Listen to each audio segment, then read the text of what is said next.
সবকিছু রাজনীতি।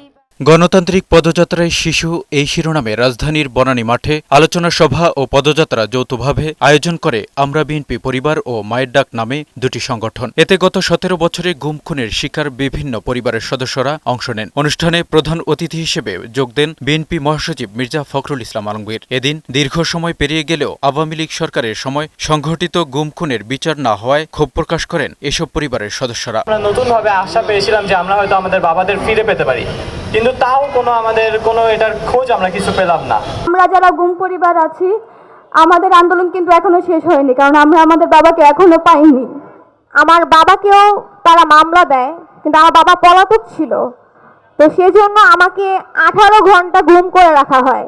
যাদের সন্তানরা এখনো তাদের বাবাকে খুঁজে ফিরে, যেই পিতামাতা তাদের সন্তানকে হারিয়েছেন, তাদের একসাথে আমাদের আজকের এই আওয়াজ।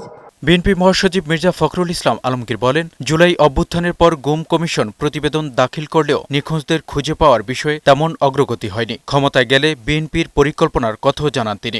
আমাদের নেতা জনাব তারেক রহমান সাহেব যে কথা দিয়েছেন যে তিনি এই শিশুদের এবং এই পরিবারগুলোর পুনর্বাসনের জন্য সর্বাত্মক ব্যবস্থা গ্রহণ করবেন, আমরা সেই কথাটা আবার উচ্চারণ করতে চাই।